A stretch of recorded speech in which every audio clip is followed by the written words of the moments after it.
Chapter 51 locket में technology का use. अब तक हमने देखा कि कामिनी राका को बताती है कि जिस किसी ने भी सैटेलाइट को हैक किया है वह कोई नॉर्मल इंसान नहीं हो सकता। वह इंसान जरूर साइंटिफिक फील्ड में टॉपर होगा, जिसे सुनकर राका शॉक हो जाता है। वहीं दूसरी तरफ अव्यांशी उसे कंस्ट्रक्शन साइट बिल्डिंग के अंदर चली जाती है और उसके पीछे पीछे हर्ष भी चला जाता है। आगे अव्यांशी जैसे ही थोड़ी अंदर जाती है उसे वहां पर एक बड़ा सा वॉल दिखाई दिया। तो उस वॉल देखकर उसके फेस पर एक छुपी हुई स्माइल आ गई। तो हर्ष बोला, अपने जैसा कहा था, हम वैसे ही इस बिल्डिंग का कंस्ट्रक्शन करवा रहे हैं। और यह कंस्ट्रक्शन ऐसा है कि इसे राउंड शेप में बनाया गया है। और बिल्डिंग बाहर से देखने के लिए तो कुछ और होगा, लेकिन इसके अंदर एक सीक्रेट लैब है जो कि बहुत बड़ा है। और उसे लैब के अंदर जाने के लिए पहले यह दीवार जैसा दिखने वाला डोर जो कि आपने कहीं से लाया है। लेकिन मैं यह बता दूं, ऐसा डोर अभी मार्केट में अवेलेबल ही नहीं है। तो अव्यांशी बोली, भले ही मार्केट में अवेलेबल नहीं है लेकिन मेरे पास तो है। और फिर वह अपने गले पर हाथ ले जाती है तो उसका हाथ एक चैन पर जाता है जो कि उसने अपने गले में पहना हुआ था। और उसे चैन में एक दिल का फिगर बना हुआ था जिसके ऊपर रेड, येलो, ग्रीन, ब्लू ऐसे करके 6 कलर का छोटे छोटे बटन थे। तो अव्यांशी उन्हीं बटन में से जिसका कलर रेड था उसको क्लिक करती है तो गेट जल्दी से ओपन हो जाता है। वही गेट को ओपन होता देख हर्ष की आंखें बड़ी बड़ी हो गया और वह अपने मन में सोचा, आज तक तो गेट मैंने हैंड से, आई से, वॉच से ओपन होते हुए देखा है, लेकिन पहली बार लॉकेट से गेट ओपन होते हुए देख रहा हूँ तो मुझे बिलीव ही नहीं हो रहा है। लेकिन अंशी इस लॉकेट को लाई कहाँ से? और क्या मार्केट में ऐसा कोई चीज भी अवेलेबल है? तभी अव्यांशी की आवाज उसके कानों में जाती है जो बोल रही थी कि ज्यादा दिमाग मत चलाओ, धीरे धीरे तुम्हें भी पता चल जाएगा कि यह सब चीज कैसे हो रहा है। और फिर वह उसे लैब के अंदर चली गई। वही उसके जाने के बाद हर्ष अपने होश में आया और वह भी अव्यांशी के पीछे पीछे लैब में चला गया। खुराना अंपायर रुद्राक्ष अपने केबिन में अपने सिर चेयर पर लीन होकर बैठकर कुछ सोचे जा रहा था। वही अक्षत चुपचाप एक साइड खड़ा था। तभी रुद्राक्ष अपने चेयर से खड़े होते हुए अक्षत से बोला, अक्षत, मुझे ऐसा लग रहा है जैसे हमने कोई चीज मिस किया हो। जैसे कि जब हम उस गोडाउन में पहुंचे तो वहां पर कोई भी इंसान जिंदा नहीं था सिवाय अव्यांशी और ब्लैकी का। उस पर से ब्लैकी के तो हाथ की उंगलियों और जीभ को काट दिया गया था, इसलिए वह उन सारे लोगों को नहीं मारा होगा। और उसे पर से वह सारे लोग तो ब्लैकी के ही आदमी थे ना, तो वह अपने आदमी को क्यों मारेगा? और हमारे आदमियों ने फार्म हाउस के आसपास के एरिया को भी चेक किया, वहां पर भी हमें कोई इंसान नहीं मिला जो अंदर के लोगों को मार सकता है। अब बचा गोडाउन, और उस गोडाउन में सिर्फ अव्यांशी ही जिंदा बची थी। तो तुम समझ रहे हो ना मैं क्या कह रहा हूं? तो अक्षत बोला, बॉस, आपके कहने का मतलब यह है कि अव्यांशी ने ही उन सारे आदमियों को मारा। लेकिन अव्यांशी की भी तो हालात कुछ ठीक नहीं थी, उसके भी पूरे बॉडी पर चाकू लगे हुए थे। तो रुद्राक्ष बोला, मैं ऐसा नहीं कह रहा हूँ कि अव्यांशी ने मारा होगा, लेकिन फिर भी हमें कोई आदमी तो नहीं मिला जिससे हम यह कह सकते हैं कि उसने ही अव्यांशी को बचाया होगा। तो अक्षत बोला, बॉस, हम क्यों ना यह चेक कर ले कि अव्यांशी किसी को मार सकती है या नहीं। तो रुद्राक्ष कुछ नहीं बोला। Rathore entertainment corporation. सोनल इस वक्त एक बहुत बड़े रूम में थी और उस रूम में लगभग 6 से 7 लोग थे जो सोनम को बार बार ड्रेस दिखा रहे थे। वही सोनम मजे से एक पर को दूसरे पर चढ़ाकर चेयर पर बैठकर मैंगो जूस पी रही थी। तभी एक लड़की जो कि शायद वहां की स्टाफ थी वह बोली, मैम, यह ड्रेस कैसा रहेगा आज से 4 दिन बाद के इवेंट में पहनने के लिए? तो सोनम बोली, यह ड्रेस मेरे बॉडी पर बिल्कुल फिट नहीं होगा क्योंकि मुझे मॉडल बनना है ना कि आंटी। और अगर यह ड्रेस मैं उसे दिन पहन लूंगी तो लोग कहेंगे देखो आंटी आ गई। तो वह लड़की बोली, मैम यह ड्रेस बहुत खूबसूरत है, व्हाइट एंड ब्लैक कॉम्बिनेशन का गाउन। हाँ, भले ही इस ड्रेस से आपका पूरा बॉडी ढका होगा, लेकिन यह काफी खूबसूरत है। तो सोनल अपने चेयर से खड़े होते हुए बोली, मैं मालकिन हूँ या तुम यहाँ की? क्या तुम जानती हो मैं कौन हूँ? तो वह लड़की चुप हो गई। तभी वहां पर कबीर आता है और बोलता है, सोनम क्या तुमने अपना ड्रेस फाइनल कर लिया मॉडलिंग के लिए? तो सनम बोली, वैसे तो मुझे कोई ड्रेस खास पसंद नहीं आया, लेकिन यह 2 पीस मुझे थोड़ा अच्छा लगा तो मैं उस दिन इसे पहन लूंगी। तभी एक स्टाफ आकर सोनम के हाथ में एक ड्रेस देती है जो कि पिंक कलर का स्कर्ट जिसके दोनों साइड से कट लगा हुआ था जिससे साफ साफ दोनों जांग दिख सके, और वाइट कलर का ब्लाउज था जो कि काफी डीप था जिसके पहनने के बाद आधा चेस्ट दिखाई दे। वो कबीर को दिखाते हुए बोली, कैसा है भाई? तो कबीर एक नज़र उस ड्रेस को देखता है, फिर अपनी आंखों को बंद करके 1-2 बार लंबी लंबी सांस लेकर छोड़ता है, फिर बोला, जैसा तुम्हें पसंद, और वहां से चला गया। वही कबीर वहां से निकाल कर अपने केबिन में गया। तभी उसका असिस्टेंट आया और बोला, सर आपने जो ड्रेस मंगवाया था वह आ गया। तो कबीर बोला, शो मी। तो उसका असिस्टेंट जल्दी से बाहर गया और 2 मिनट के अंदर एक बैग लेकर आता है जो कि खोलता है और उसमें से एक स्काई कलर का गाउन निकालता है जो कि स्लीवलेस था और नीचे घुटनों के नीचे से कट लगा हुआ था, और उस गाउन पे डायमंड का कढ़ाई किया गया था जो कि उसकी खूबसूरती को और बढ़ा रहा था। तभी कबीर बोला, इसे उसी में रहने दो और ले जाकर अच्छे से रख दो। और इतना कहकर वह अपने सिर को चेयर पर लीन कर आंखें बंद कर मुस्कुराने लगा। वही उसका मुस्कुराना उसके असिस्टेंट को शौक दे रहा था और वो अपने मन में बोला, आखिर कौन है वह खुशनसीब लड़की जिसके वजह से यह डेविल के फेस पर स्माइल आई और उसे पर से उसके लिए ड्रेस भी बनवाया। लेकिन फिर वह तुरंत वहां से भाग गया। फ्रेंड्स, लगता है आप लोग को ये स्टोरी पसंद नहीं आ रही, क्योंकि इसका लाइक और कमेंट व्यूज के कंपेयर में 2% भी नहीं है। क्या मैं यह स्टोरी बंद कर दूं? चैप्टर 52। राका को अव्यांशी के लिए घटिया सोच। वहीं दूसरी तरफ अव्यांशी उसे लैब के एक चेयर पर बैठी हुई थी। तभी हर्ष बोला, आपने जैसा कहा था वैसा ही कंस्ट्रक्शन चल रहा है, लेकिन हमारे पास पैसों की कमी हो रही है, और उस पर से मिस्टर बजाज का वह कॉन्ट्रैक्ट जिसमें लिखा हुआ है कि 3 महीना के अंदर अगर हमने उनका पूरा पैसा नहीं दिया तो वह हमसे ट्रिपल पैसा लेंगे, और उस पर से हमारा इस प्रोजेक्ट का 90% शेयर भी उनके पास चला जाएगा। तो अव्यांशी बोली, अभी भी हमारे पास लगभग 2 महीना टाइम है, तो तुम उसकी फिक्र ना करो। और रही बात पैसों की, तो मैंने आज तुम्हें 150 करोड़ ट्रांसफर कर दिए हैं। वही अव्यांशी की बात सुनकर हर्ष चुप हो गया। तो अव्यांशी बोली, मैंने जो जो सामान कहा था इस लैब के अंदर परचेज करके रखने के लिए वह तुमने खरीद लिया। तो हर्ष बोला, यस अंशी, और यह रहा सामान। और फिर उस लैब के एक साइड में चला गया। तो अव्यांशी भी अपने चेयर से खड़े होकर हर्ष के पीछे चली गई। तो हर्ष उनमें से एक सामान पर हाथ रखते हुए बोला, वैसे यह सब चीज का आप क्या करेगी? क्योंकि यह एक टेक्नोलॉजी का सामान है जो कि कोई नया मशीन बनाने के काम में आता है। तो अंशी मुस्कुराते हुए बोली, हाँ, तो इस सामान से मशीन ही तो बनेगी, वह भी ऐसा मशीन जिससे पहले किसी कंपनी ने नहीं बनाया होगा। तो हर्ष बोला, किस तरह का मशीन? तो अव्यांशी बोली, एक ऐसा मशीन जो किसी भी पेशेंट को हार्ट और धड़कन को चेक करके बता सकता है कि उसको किस चीज का बीमारी है। और सबसे बड़ी बात यह है कि इस टेक्नोलॉजी के द्वारा जो कोई भी बीमारी पता चलेगा उसका 90% चांसेस है कि वो सही होगा कि उस इंसान को वही बीमारी है। तो हर्ष बोला, यह मार्केट में कब तक अवेलेबल होगा?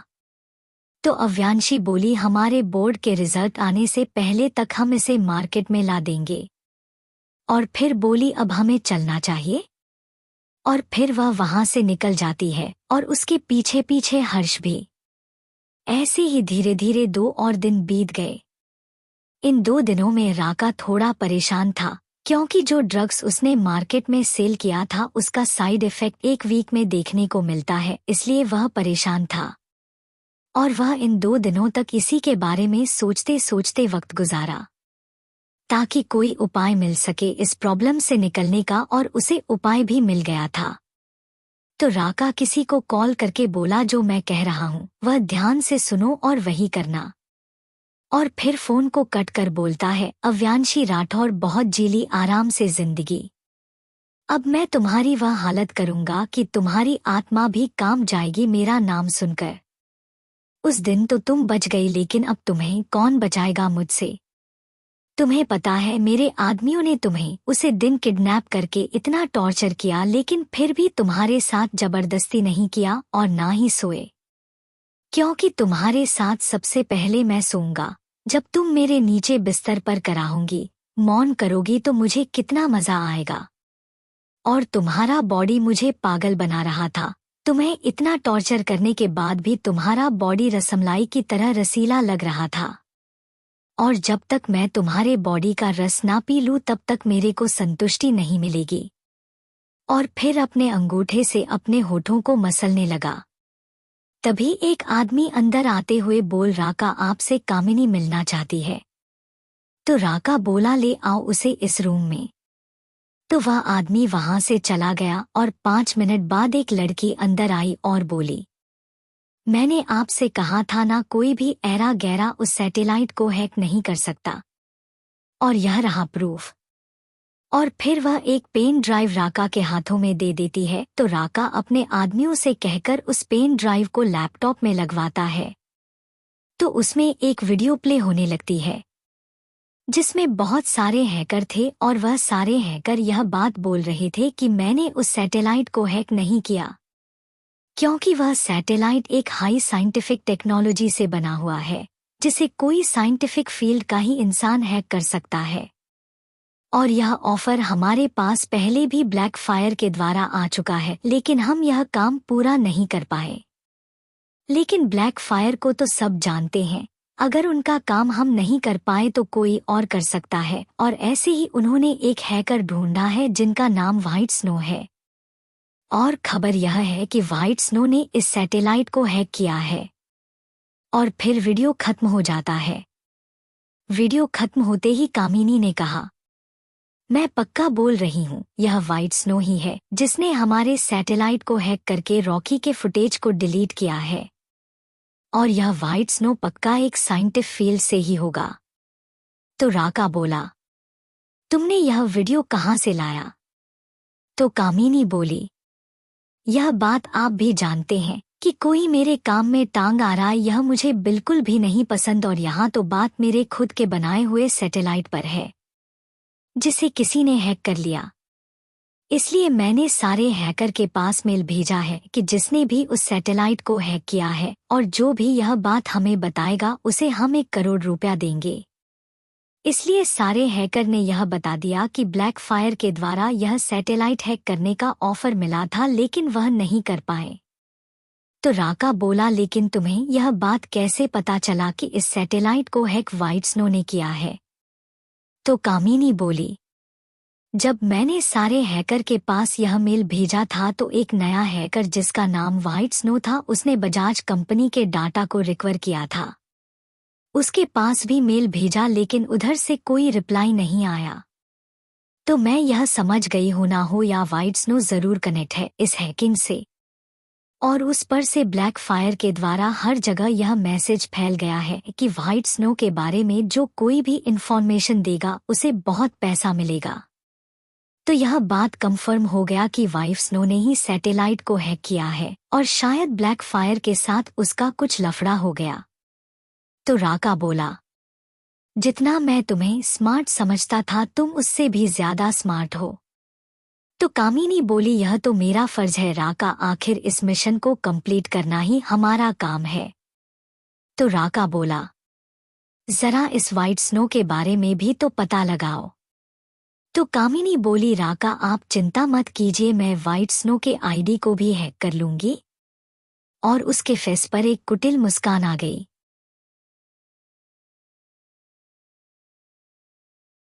चैप्टर 53। अव्यांशी का नौटंकी सिकंदर सर के सामने। इधर कबीर और अव्यांशी दोनों सिकंदर सर के एकेडमी पहुंच चुके थे। वही कबीर अव्यांशी का हाथ पकड़ते हुए एकेडमी के अंदर ले जाते हुए बोला, बच्चा सिकंदर सर जो भी कहे वह कर देना। अगर एक बार वह तुम्हें अपना शरणार्थी बना ले उसके बाद तुम मार्शल आर्ट की चैंपियन बन जाओगी। तो अव्यांशी बस अपना सिरहा में हिला देती है। तो कबीर उसको एक रूम के अंदर ले जाता है जहां पर एक 60 से 70 साल का बुजुर्ग इंसान बैठा हुआ था, लेकिन वह देखने में उतना बुजुर्ग नहीं लग रहा था। कबीर ने जैसे ही रूम में इंटर किया एक रौबदार आवाज आया, वहीं पर रुक जाओ। तो कबीर वहीं पर रुक गया।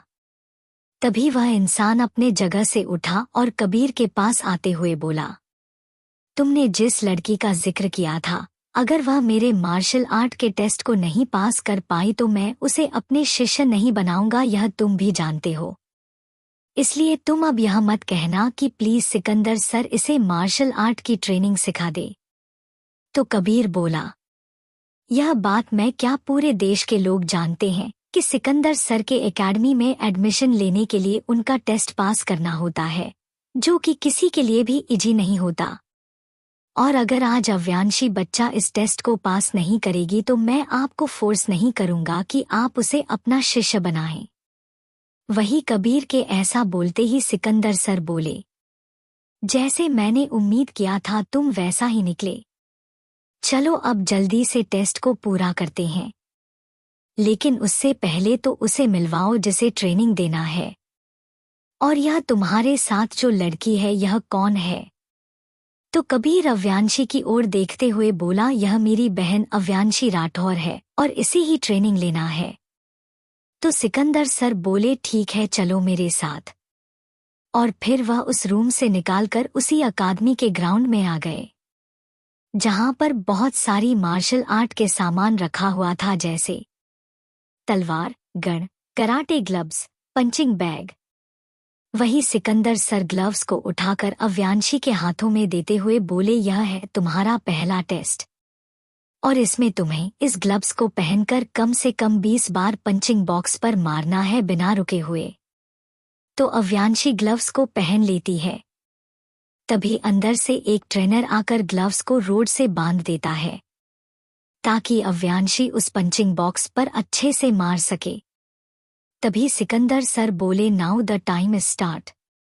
उनको ऐसा बोलते ही अंशी पंचिंग बॉक्स पर मारने लगती है, लेकिन वह पंचिंग बॉक्स पर ऐसे मारती है जैसे कोई बच्चा मार रहा हो, और 1-2 बार में ही सांस लेने लगी, जैसे उसे यह सब करते हुए कितना दर्द हो रहा हो। इधर कबीर, जो अव्यांशी की ऐसी हालत नहीं देख पा रहा था, वह वहां से चला गया। वहीं उसके जाते ही अंशी के फेस पर एक शातिर मुस्कान आ जाती है और वह बिना रुके जल्दी जल्दी पंचिंग बॉक्स पर पंच करने लगती है, जैसे वह इसके लिए बाएं हाथ का खेल हो। इधर सिकंदर सर, जो पहले अंशी को देखकर गुस्सा हो रहे थे, लेकिन उसके इतनी जल्दी में बदलते तेवर को देखकर वह भी हैरान हो गए। तभी अंशी ग्लव्स को निकालते हुए बोली, दूसरा टास्क बोलिए। यह मैंने कंप्लीट कर लिया। तो सिकंदर कर भी उसी टोन में बोले, तुम्हें इस ग्राउंड के पूरे 5 चक्कर लगाना है, वह भी 20 मिनट के अंदर। अगर तुम ऐसा नहीं कर पाओगी तो मैं तुम्हें अपना शरणार्थी नहीं बनाऊंगा। वह अभी अपनी बात पूरा भी नहीं किए थे तभी अव्यांशी दौड़ना स्टार्ट कर देती है और पूरे 3 मिनट के अंदर उसने एक राउंड कंप्लीट कर लिया था। इधर सिकंदर कर अव्यांशी के इस रूप को देखकर शौक पर शौक आ रहा था। वही कबीर, जो कि बाहर गया हुआ था, क्यों उससे अव्यांशी की ऐसी हालत देखा नहीं जा रहा था। लेकिन तभी उसे याद आया कि अंशी को उसकी जरूरत होगी, तो वह रिटर्न ग्राउंड में आने लगा। इधर अंशी अब तक पूरे 4 राउंड कंप्लीट कर चुकी थी, वह भी सिर्फ 12 मिनट में। तभी उसका ध्यान कबीर की ओर गया, जो उसी की ओर आ रहा था। वही कबीर को अपनी ओर आता देख अंशी की आंखें बड़ी बड़ी हो गई और वह तुरंत अपने पैर मोड़कर वहीं बैठ गई और रोते हुए बोली, मेरा पैर टूट गया, हाय मैं लंगड़ी हो गई। तभी कबीर अव्यांशी के पास आते हुए बोला, प्लीज बच्चा उठो, अगर आपसे नहीं हो रहा है तो हम अभी घर चलते हैं। और फिर जाकर अव्यांशी को अपने गोद में उठा लेता है। वही सिकंदर सर अव्यांशी के इतनी अच्छी एक्टिंग स्किल को देखकर अपने आप से बोले, यह लड़की तो आरडीजे और शाहरुख खान को भी फेल कर देगी एक्टिंग में। अरे अभी तो अच्छा खासा दौड़ रही थी, लेकिन कबीर के आते ही एकदम से गिर गई, जैसे उसके ऊपर कितना जुल्म हुआ हो। इधर कबीर अव्यांशी को अपने गोद में उठाते हुए वहां से ले जाते हुए बोला, I am sorry Sikandar sir, मैंने आपका टाइम वेस्ट किया, लेकिन मैं अपने बच्चा को दर्द में नहीं देख सकता, इसलिए मैं इसे ले जा रहा हूँ। और हाँ, अब आपको इसको ट्रेनिंग देने की भी जरूरत नहीं है। और फिर वह अव्यांशी को वहां से ले जाने लगा। इधर अंशी कबीर के गोद से ही अपने सर को सिकंदर सर की ओर करते हुए एक किलर स्माइल दी, जिसे सिकंदर सर भी बखूबी समझ रहे थे कि वह उसे चिढ़ा रही है। इसलिए वह अपने करक भरी आवाज में बोले, मैं इसे अपने शरणार्थी बनाता हूँ और इसका ट्रेनिंग 2 दिन बाद से स्टार्ट होगा। वहीं उनकी बात सुनकर कबीर सिकंदर सर की तरफ मुड़ता है, लेकिन तब तक सिकंदर सर पीछे मुड़कर दूसरी ओर चल पड़े। तो कबीर भी बिना कुछ बोले अव्यांशी को लेते हुए वहां से निकल गया। राठौर मेंशन, अभिषेक जी और अनीता जी का रूम। अनीता जी एक साड़ी को अभिषेक जी को दिखाते हुए बोली, अभिषेक यह ड्रेस कैसा रहेगा उस बिग पार्टी के लिए? आखिर उसे दिन मेरी बेटी एक मॉडल बन जाएगी, वह भी राठौर कॉरपोरेशन की। और एक बार वह मॉडल बन जाए उसके बाद लोग हमें भी कहेंगे, वह देखो सोनम राठौर के मॉम डैड। लेकिन उनका ऐसा कहने पर भी अभिषेक जी के फेस पर स्माइल ना होकर चिंता थी। तो अनीता जी बोली, क्या हुआ अभिषेक, आप इतने टेंशन में क्यों हैं? तो अभिषेक जी बोले, हमें कैसे भी करके सोनम को कबीर के करीब करना होगा, क्योंकि दिन पर दिन मैं देख रहा हूँ कि किस तरह से कबीर अव्यांशी के आगे पीछे घूम रहा है। और अगर ऐसा ही चलता रहेगा तो अव्यांशी कबीर की फर्स्ट प्रायोरिटी होगी, ना कि हमारी सोनम। तो अनीता जी बोली, मैं भी यह नोटिस कर रही हूँ, और उस पर से अव्यांशी भी हमारी बात मान नहीं रही। अगर हमें अव्यांशी को अपने कंट्रोल में रखना है तो उसे सबसे दूर करना पड़ेगा, तभी वह हमारी बात मानेगी और उसे पता चलेगा कि उसने अपने मॉम डैड यानी कि हमारी बात ना मानकर कितनी बड़ी गलती की है। चैप्टर 54, चटाक पर चटाक। ऐसे ही देखते देखते वह दिन भी आ गया जिस दिन का सबको बेसब्री से इंतजार था, और यह दिन था big event of Rathore corporation. और इस इवेंट में सारे कंपनी अपने अपने न्यू मॉडल को रिप्रेजेंट करेगी, क्योंकि यह इवेंट राठौर ने करवाया था तो इस इवेंट का और भी ज्यादा वैल्यू बढ़ गया था। और यह इवेंट मुंबई शहर के राठौर कॉरपोरेशन के प्राइवेट एरिया में हो रहा था, जहां पर बड़े बड़े businessman, business women, singer, artist, model, actress सब कोई आया था। और इसी माहौल में स्टेज पर एंकर यह बोल रही थी, welcome to the big event of Rathore corporation. और इस इवेंट के जरिए हमें हमारी मिलेगी न्यू मॉडल जो इस एंटरटेनमेंट इंडस्ट्री को और आगे बढ़ाएगी। और यह इवेंट बस कुछ ही मिनटों में स्टार्ट होने जा रहा है, तो दिल थाम कर बैठिए अपने अपने नए स्टार से मिलने के लिए। और फिर म्यूजिक स्टार्ट हो गया। इधर इस बिल्डिंग के हॉल में बड़े बड़े लोग ड्रिंक और एक दूसरे से बातें कर रहे थे। तभी वहां पर शोर शराबा होने लगा, क्योंकि इंटरेस्ट गेट से एंट्री लेने वाला कोई आम फैमिली नहीं बल्कि खुराना फैमिली था, जिसे देखकर तो ऐसा होना आम बात है। तभी खुराना फैमिली, जिसमें अक्स, नियाम, राही, नेहा, वीर और इनके साथ हर्षित दादाजी के दूसरे नंबर वाले बेटे समय खुराना और उनकी वाइफ सिया खुराना आई हुई थी। हर्षित दादा और माया दादी नहीं आई थी, क्योंकि उन्हें लगा यह पार्टी यंग जनरेशन का है तो उनका क्या काम। वही खुराना फैमिली को अंदर आते देख बड़े बड़े लोग जाकर समय खुराना से हाथ मिलाने लगे। तभी सिया खुराना अपने कोल्ड वॉइस में बोली, वो रहा हमारा टेबल और उसके आसपास बहुत सारे चेयर थे और उस पर खुराना नाम लिखा हुआ था, तो वो लोग जाकर उस चेयर पर बैठ गए। तभी एक बार फिर से एंट्री गेट पर शोर शराबा होने लगा, क्योंकि इस बार राठौर फैमिली आया था। और राठौर फैमिली भी जाकर खुराना फैमिली के बगल वाले टेबल पर बैठ गए। अभी यहाँ पर सोनम नहीं थी, क्योंकि वह ऑलरेडी यहाँ पर मेकअप रूम में मेकअप करवा रही थी। तभी एंकर फिर से बोला, लेट्स स्टार्ट द पार्टी और welcome to my first model from Kukreja company. इतना बोलते ही एक लड़की शॉर्ट ड्रेस पहने हुए स्टेज पर आती है और अपने स्टाइल में चलने लगती है। ऐसे ही धीरे धीरे पार्टी चलते रही। वही टेबल पर बैठी अनीता जी बोली, हमारी सोनम कब आएगी? तो अभिषेक जी बोले, अरे ओ राठौर की इकलौती मॉडल है तो उसे तो टाइम लगेगा ही ना। तो उस पर सिया खुराना बोली, क्या इस बार भी राठौर सिर्फ एक मॉडल उतारेगा? तो उसे पर अनीता जी हंसते हुए बोली, वह भी कोई बात है, अरे कबीर की बहन मॉडल बनने जा रही है तो वह एक ही मॉडल उतारेगा ना। तभी एंट्री गेट से 4 लड़के इंटर करते हैं। यह कोई और नहीं, रुद्राक्ष, आदित्य, कबीर और बेहान थे। वहीं उन चारों को देखकर हाल में बैठे सारे लड़कियां आहें भरने लगी, जैसे वह अभी इन्हें कच्चा चबा जाएगी। और उसे पर से हमारे चारों लड़के आसमान से उतरे हुए ग्रीक गॉड लग रहे थे, खास करके रुद्राक्ष और आदित्य, क्योंकि रुद्राक्ष ने ब्लैक कलर का 3 पीस पहना था और आदित्य ने ब्लू कलर का, और उस पर से उनका वह एटीट्यूड काबिले तारीफ था। वही बेहान जाकर राठौर ग्रुप में बैठ गया और वह तीनों लड़के एक दूसरे टेबल पर बैठ गए। इधर स्टेज पर अलग अलग कंपनी की मॉडल उतर रही थी, लेकिन उन तीनों का ध्यान तो वहां था ही नहीं।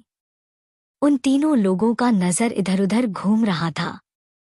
तभी कबीर बोला, अरे यार बच्चा कहाँ रह गई? उसने तो कहा था कि वह अपनी फ्रेंड के साथ आ जाएगी, लेकिन मुझे जाने ही नहीं देना चाहिए था उसे। तो आदित्य बोला, क्या कहा तुमने? डॉल यहाँ पर अभी नहीं पहुंची। तभी एंकर फिर से बोली, सो फाइनली अब जिस कंपनी का इंतजार था उस कंपनी की मॉडल स्टेज पर आ रही है। So welcome to our new model Sonam Rathore from Rathore corporation. और तभी स्टेज पर अंधेरा छा गया और एक लड़की सैंडल की तक तक आवाज करते हुए स्टेज पर उतरी। तभी एकदम से स्टेज का लाइट ऑन हुआ और उसे लड़की का चेहरा दिखा, जो किसी और का नहीं बल्कि सोनम राठौर का था। वही सोनम को देखकर तो लड़के अपनी नजरों को उस पर से हटा ही नहीं पा रहे थे। हटा इसलिए नहीं रहे थे क्योंकि वह सुंदर लग रही थी, बल्कि इसलिए क्योंकि उसका ड्रेस ही वैसा था। क्योंकि यह ड्रेस वही था जो कि सोनम ने कबीर को दिखाया था, जिसका गला ज्यादा डीप और स्कर्ट थाई के ऊपर तक कटा हुआ था। वही सोनम स्टेज पर सारे लड़कों का रिएक्शन देख खुश हो रही थी, क्योंकि उसे लग रहा था सब कोई उसे पसंद कर रहा है। ठीक उसी वक्त पूरे हॉल में एक बार फिर से शोर शराबा होने लगा, क्योंकि एंट्री गेट से एक लड़की इंटर करती है, जिसने सिंपल मेकअप यानी कि सिर्फ लिपस्टिक और काजल लगाई हुई थी और उसका ड्रेस का कलर स्काई था। वही उसे लड़की को अंदर आते ही जिन सभी का ध्यान सोनम पर था, वह उनसे हटकर उस लड़की पर चला गया। वही लड़के तो बस कुछ भी करके अव्यांशी के पास जाना चाहते थे, लेकिन तभी वह लड़की अंदर आते ही कबीर के चेयर की तरफ बढ़ी। तो कबीर जल्दी से अपनी चेयर से खड़ा हो उसे लड़की के पास आते हुए बोला, इतना कौन टाइम लगता है बच्चा? आपने तो कहा था कि आप जल्दी ही आ जाएगी, तो फिर इतना टाइम? तो अव्यांशी अपने फेस पर स्माइल लाते हुए बोली, भैया मैं लेट नहीं हुई हूँ, देखो सोनम दी कैसे अभी स्टेज पर मॉडलिंग कर रही है। तब जाकर कबीर अपनी आंखें उठाकर सोनम की ओर देखता है, लेकिन तुरंत ही अपनी नजरें को फेर अभ्यांशी से बोला, अच्छा ठीक है बाबा, अब चलो मेरे साथ। और फिर वह उसके हाथ पकड़कर अपनी टेबल पर ले जाकर अपने चेयर पर बैठा देता है। वही वहां की सारी लड़कियां जलन के भाव से अव्यांशी को देख रही थी, क्योंकि वह 3 सबसे स्मार्ट और पावरफुल लड़के के साथ बैठी हुई थी और उन सारी लड़कियों को मौका नहीं मिल रहा था उनके साथ बैठने का। वही लड़के उन तीनों लड़कों को घूरे जा रहे थे, क्योंकि उन्हीं के वजह से वह अपनी प्यारी हसीना से नहीं मिल पा रहे थे। इधर स्टेज पर सोनम देखती है कि सबका ध्यान उसकी तरफ ना होकर अव्यांशी की तरफ है तो उसके आंखों में आंसू आ गए, जिससे वह बखूबी छुपा ली और तुरंत ही स्टेज से उतरकर अपने रूम की ओर चल पड़ी। लेकिन उसके आंसू को अनीता जी और अभिषेक जी ने देख लिया, क्योंकि वह दोनों सोनम को बड़े ही ध्यान से देख रहे थे। तभी अनीता जी अभिषेक जी को उठाते हुए बोली, चलो ना देखते हैं सोनम को क्या हुआ। तभी एक बार फिर से अनाउंसमेंट होता है, सो लेडीज एंड जेंटलमैन दिल थाम कर बैठिए, क्योंकि इस बार राठौर एंटरटेनमेंट कॉरपोरेशन एक नहीं बल्कि 2 मॉडल उतार रहा है। पहले से तो आप लोग मिल लिए, अब दूसरे पर आते हैं। Show the second model of Rathore corporation इस मिस काव्या। तभी एक लड़की स्टेज पर आती है और बड़े ही अदा के साथ स्टेज पर रैंप वॉक करने लगी। वही उस लड़की को देख सारे लोग होटिंग करने लगे और बोलने लगे, हमें पता था कि राठौर कॉरपोरेशन कभी हमें निराश नहीं करेगा, इसलिए तो उसने पहली बार 2 मॉडल एक साथ लाया। क्योंकि पहले मॉडल में ज्यादा दम नहीं था, लेकिन यह मॉडल तो जरूर आसमान छुएगी। ऐसे ही बातें पूरे उसे पार्टी हॉल में चल रही थी। वही यह सारी बातें सुनकर और काव्या को देखकर अनीता जी और अभिषेक जी के आंखों में गुस्सा आ गया और वह दोनों तुरंत वहां से उठकर सोनम की रूम की ओर चल पड़े। इधर सोनम का रूम। सोनम जब से स्टेज पर से आई थी तब से पूरे रूम को भंगार बना दी थी और उसने रो रो कर पूरा अपना मेकअप भी खराब कर लिया था। तभी वहां पर अनीता जी और अभिषेक जी आते हैं और बोलते हैं,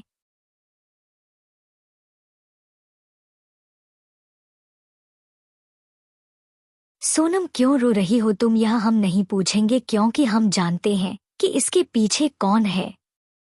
तो सोनम तुरंत अनीता जी के गले लिपट रोते हुए बोली, मम्मा मैं बहुत बुरी हूँ, इसलिए तो कबीर भाई ने पहली बार एक साथ 2 मॉडल उतारा। आज से पहले तो हमेशा राठौर कॉरपोरेशन की ओर से एक ही मॉडल उतरती थी। तभी अनीता जी बोली, पता है दूसरी मॉडल कौन है? तो सोनम ना समझी में सिर हिलाई। तो अनीता जी बोली, और दूसरी मॉडल कोई और नहीं, अव्यांशी की फ्रेंड काव्या है, जो हर्ष की भी फ्रेंड है। वही यह सुनते ही सोनम और जोर जोर से रोते हुए बोली, मम्मा मैं ही बुरी हूँ, मुझे ही बाद में आना चाहिए था जब अव्यांशी पार्टी में एंट्री ले लेती, क्योंकि उसके आते ही सारे लोग उसी को देख रहे थे मुझे छोड़कर, और उसके बाद उसकी फ्रेंड काव्या को। और इतना कहकर वह और जोर जोर से रोने लगी। वही यह सुनते ही अनीता जी के आंखों में गुस्सा और नफरत के भाव आ गए और वह तुरंत सोनम से बोली, अपना हुलिया ठीक करो और नीचे आओ। और फिर वह वहां से नीचे की ओर चल दी। इधर नीचे हॉल में अव्यांशी ऑरेंज जूस पीते पीते कबीर से बातें कर रही थी और रुद्राक्ष और आदित्य दोनों अपने फोन में घुसे हुए थे, लेकिन फिर भी उनका ध्यान अव्यांशी के बातों पर था और वह रहकर अव्यांशी को भी देखे जा रहे थे। तभी वहां पर एक चटाक की आवाज गूंजती है, क्योंकि अनीता जी ने अव्यांशी के गालों पर एक जोरदार थप्पड़ मारा था। तभी कबीर वहां से खड़े होते हुए बोला, यह कैसी हरकत है चाची जी, आपने हिम्मत कैसे की बच्चा को मारने की? तो अनीता जी कबीर की ओर देखते हुए बोली, चुप, एकदम चुप। अरे मैं जानती हूँ यह सब इस लड़की का ही चाल है कि तुमने पहली बार एक साथ 2 मॉडल उतारा और उस पर से तुम अपना बिहेवियर देख रहे हो। तुम्हें देखकर कोई यह कह सकता है कि तुम वही खड़ूस कबीर राठौर हो जो कभी किसी की बात नहीं मानता अपने आगे। और आज तुम इस लड़की के लिए क्या क्या नहीं कर रहे हो, यहाँ तक कि तुम्हें सही गलत का भी फर्क नहीं पता चल रहा है। तो कबीर भी अपनी आवाज ऊंची करते हुए बोला, सही गलत का फर्क मुझे नहीं है कि आप दोनों को नहीं है। अरे आप दोनों तो अपनी बेटी को भी नहीं समझ पा रहे हैं, तो मुझे क्या समझेंगे? और आपने बहुत बड़ी गलती कर दी मेरी बहन को मारकर। तभी अभिषेक जी जो कि सोनम के साथ नीचे आ चुके थे वह बोले, कैसी बहन? कौन बहन? भूलो मत, वह तुम्हारी सगी बहन नहीं है, वह मेरी बेटी है जिसे मैं जो चाहूं वह करूं। तुम उसके सिर्फ चचेरे भाई हो तो उसी की तरह रहो, समझे? तभी अव्यांशी जोर से चिल्लाते हुए बोली, यह कैसी हरकत है मिस्टर राठौर, आपने हिम्मत कैसे की कबीर भैया। अभी उसने इतना ही कहा था तभी उसके दूसरे गाल पर अभिषेक जी ने एक और थप्पड़ मारा और उसे उंगली दिखाते हुए बोले, बहुत हो गया तुम्हारा ड्रामा। अरे हमें तो पहले से ही पता था कि तुम सोनम से जलती हो, इसलिए तो तुमने अपनी फ्रेंड काव्या को मॉडलिंग में उतारा और रही कसी कसर तुमने पूरी कर दी पार्टी में आकर। और क्या गलत कहा अनीता ने। आखिर कबीर तुम्हारा चचेरा ही ना भाई है, सगा तो नहीं। तभी वहां पर बिहान आते हुए बोला, हाँ कबीर भाई तो भले चचेरे भाई हैं, लेकिन मैं तो सगा हूं ना, और आप दोनों ने गलती कर दी बच्चा को हाथ लगाकर। तभी वहां पर किसी की हंसी गूंजने लगी। जब सब ने देखा कि कौन हंस रहा है तो सबकी आंखें बड़ी हो गई, क्योंकि जो इंसान हंस रहा था वह कोई और नहीं बल्कि अनीता राठौर थी। तभी बिहान गुस्से में बोला, आपने मेरी बहन को मार कर ठीक नहीं किया और उस पर से हंस भी रही है। तो अनीता जी एकदम सीरियस होते हुए बोली, जब तुम उसके भाई ही नहीं हो तो वह तुम्हारी बहन कैसे हुई। वही उनको यह बोलता देख सब लोग शॉक हो गए। तभी बिहान ना समझी में बोला, यह आप क्या बोल रही हैं। तो इस बार अभिषेक जी बोले, उसने सही कहा, तुम हमारे बेटे नहीं हो। वही यह बात सुनकर पूरे हॉल में सन्नाटा पसर गया और विहान की आंखों में आंसू आ गया। तभी एक बार फिर से चटाक की आवाज आई और अनीता जी का हाथ अपने गालों पर चला गया और उनका सर एक ओर झुक गया। आखिर क्यों अभिषेक जी और अनीता जी ने कहा कि बिहान उनका बेटा नहीं है। क्या सच में बिहान राठौर का खून नहीं है? और आखिर किसने अनीता जी को थप्पड़ मारा? जानने के लिए सुनते रहिए विलेनियस क्वीन विद स्टोरी की दुनिया।